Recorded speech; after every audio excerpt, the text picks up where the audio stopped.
Hello ratbags, it's Jade Plays Games. Welcome back to another ARK Survival Evolved news video. The update hit console last night. The Equus, tech tier underwater bases, the flyer nerf. There is so much to get through, guys. I've got so much information to give to you about bugs, about issues, about problems, about delays, future content coming to PC, and an additional patch coming out at some point later on this week. So buckle up, you're going to want to sit there for the next 10 minutes at least while I go through a bunch of tweets, a bunch of answers to your questions you've been flooding my comment section with since the update hit. Lots of you wondering where the new dinos are on the centre map. Apparently they've not been implemented in this update. Now again, I have had contradictions. I have had people tell me they have seen some of the creatures on the centre map. So let me know, if you play on official servers, have you come across the Equus or the Iguanodon on an official server? If you have, screenshot that stuff to me and send it to me, guys. But for now, according to the developers, there is no new creatures on the centre map at the moment. The centre is undergoing a big update change, so it may come in maybe 5 or 6 weeks time. Now that might be disappointing to you lot, but at least we have the Philo and some of the other creatures now that we're missing. Lots of you had problems connecting last night on PS4 and Xbox One. Well, it wasn't necessarily wildcards, they was under a DDoS attack.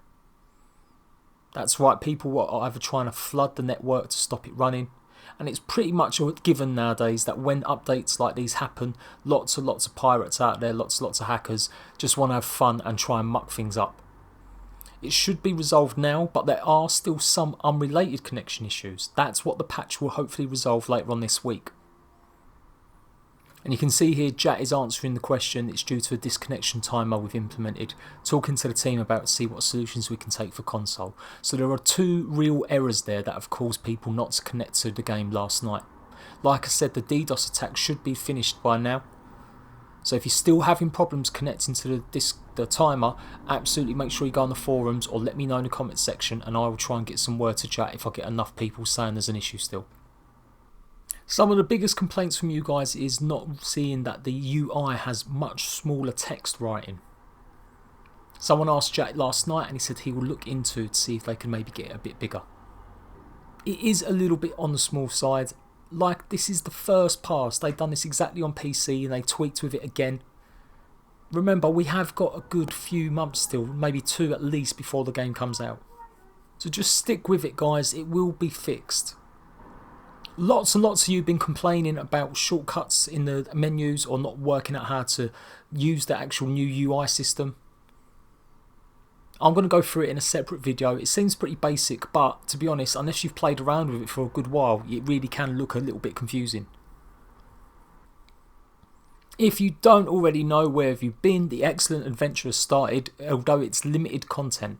There is no breeding booth, buffs or anything like that. It's purely just a way to get the eggs to get the cosmetic items. If you have no idea what I'm talking about, go and check my channel out. I have done some news videos about it already.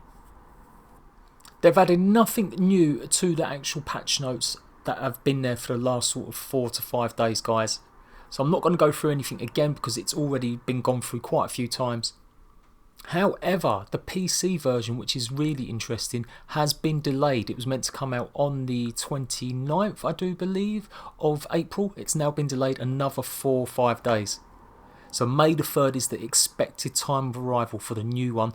That includes the Giant Bee, the Daedron, the Libradron, the Kentrosaurus, Cloning Chamber, Megalodon Saddle, i.e. sharks with freaking lasers, Tech Turret, Tech Grenade, and the Tech Cave and Volcano. So this currently is the actual area of effect where the Volcano will actually be live. If you have built anywhere in this area, you need to get the hell out of there. Now on PC you might only have 4 or 5 days to move your stuff out of the Volcano, which seems a bit short. So I would suggest just play it safe, don't go anywhere near the Volcano, get your stuff out of the base if you're on PC. If you're on console, you're going to have a good 4 or 5 weeks before you have to worry too much. So don't panic. You won't see these markers either being implemented at all for the next few weeks either. This is only strictly for PC at the moment. But currently players on PC should see this effect on the Volcano. I will check it out later on and I'll give you a good tour. We'll go right around the Volcano and show you the area of effect where the live Volcano is going to be. As you can see from the PC patch notes, there are more UI overhauls, just like I told you guys. We have got the Tech Cave coming, we have got the Ascension Cave progression coming. So lots and lots of good stuff still coming to the game.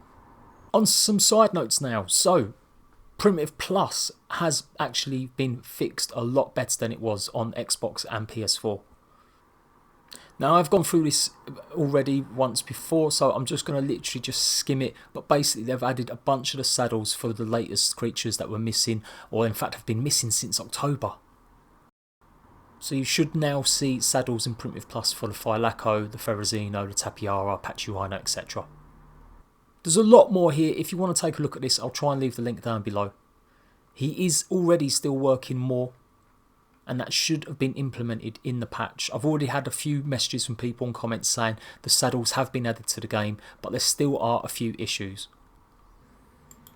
Okay, a last few issues to do with the flyer nerf. It's probably the hottest topic I'm seeing on the comment section and across Twitter. People obviously as upset as the PC people were.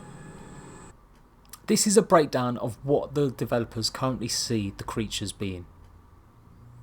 Now I'm going to go through that in a second, but there is some vital information you need to know. Lots of you have been complaining you've lost actual points overall in your levels in your flyers, specifically wyverns. Some of you have reported some other creatures as well, but the most that I've seen have been wyverns. We all expected the speed to be neutered and you was meant to be given the points back. Some of you have complained that you weren't given the points back. Apparently, according to Jade and on Twitter, this was because some of these flyers were actually a little bit OP in the wild. So when you tamed one of these dragons or when you tamed one of these flyers, it already had way and above beyond the 100 flying speed.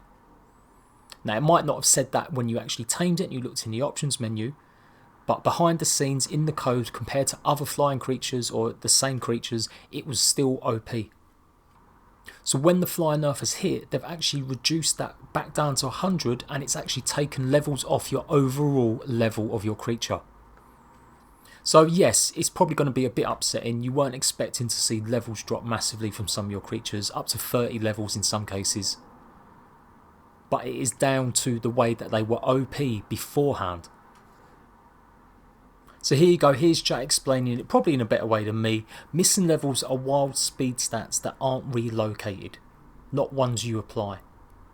So that is why you have lost some levels. So going back to the flyer stuff, everyone is going to have problems with the flyer. It's still not finalised, they are still going through the process of realigning it and adjusting it. But for the reason being, they need to implement more use out of all the other dinosaurs. You cannot have a game where most people use only 5 dinosaurs versus the 100 that are still in it. It just doesn't make sense. So they've already started buffing more of the land dinos. All the new dinos for the last 6 months, maybe 9 months, have had special abilities added to them as well. And better functions. So there is a better process for getting all the dinosaurs to be useful and actually be playable. If you're really in the dark about what the flyers should really be used for, we're going to go quickly through it.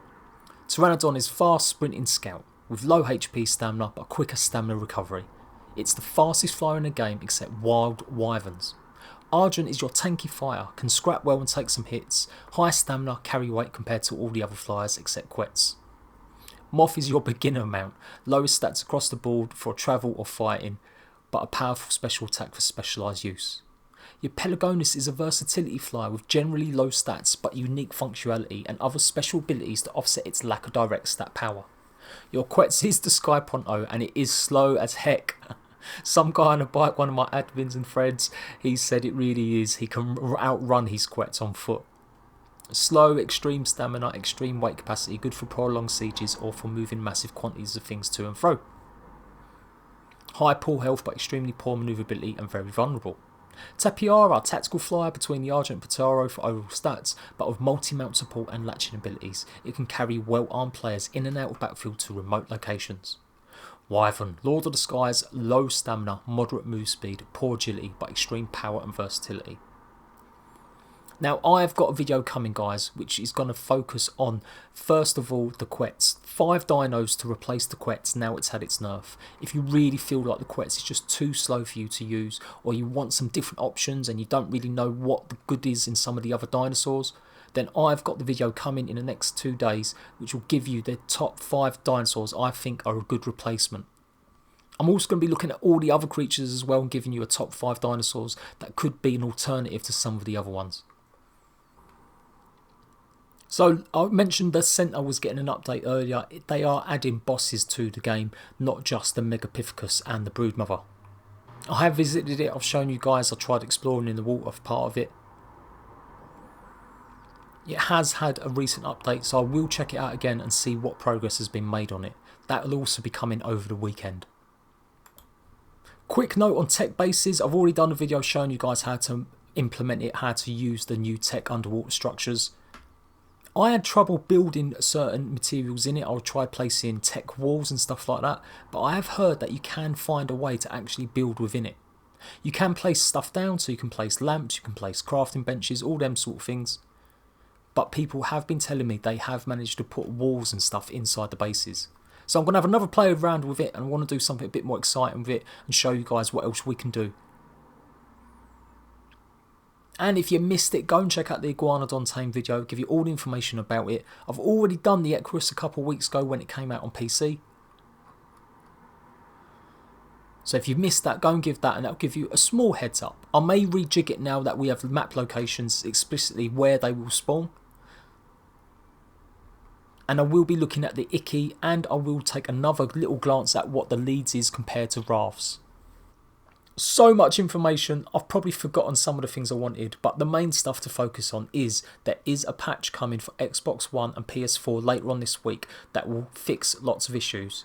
One of the issues I just remembered was problems with chat boxes. If you've had a problem with your chat box taking up half the screen or it only shows half the chat box, that will hopefully be resolved, and there are some connection issues that will be resolved hopefully this week. Overall on Xbox, they have had some problems with the graphical quality. They've removed the graphic in detailed graphics option, and after playing it on the Iguanodon and on the tech bases, the game does seem a little bit more blurry. Other reports from PS4 are saying the game is running even smoother because they've optimised it again. And across the board I've seen lots of problems with hair and glitches and just the hair not working correctly at all. So hopefully these will all be resolved in the next sort of 7 days. Whew, so there we go, that was a load of information. I hope it's really useful for you. If it is, guys, make sure you got notifications turned on. Make sure you're liking these videos, guys. I really need all the help I can get at the moment. With YouTube kind of being in such a negative space, with revenue down and people turning to other websites to do their content, YouTube really needs all the help it can get with its content creators. So if you're on social media, please share the stuff that you're watching from me. Please let me leave a like and absolutely leave a comment. Tell me what you like about the update. Tell me what you really don't like about the update. Let me know in the comments section. If we can get enough feedback going, guys, we can change some of this stuff. I am Jade Plays Games. For all the ARK news, first, the most, the best. Yeah, I'm just the best. No, I'm not really. But for all the ARK news, definitely first, make sure you got Notification Squad turned on. I'll be back once we get some more information about the next HOTFIX patch for the Xbox and the PS4. And like I said, over the weekend, I've got loads of content coming to you guys. So until then, take care and I'll see you later.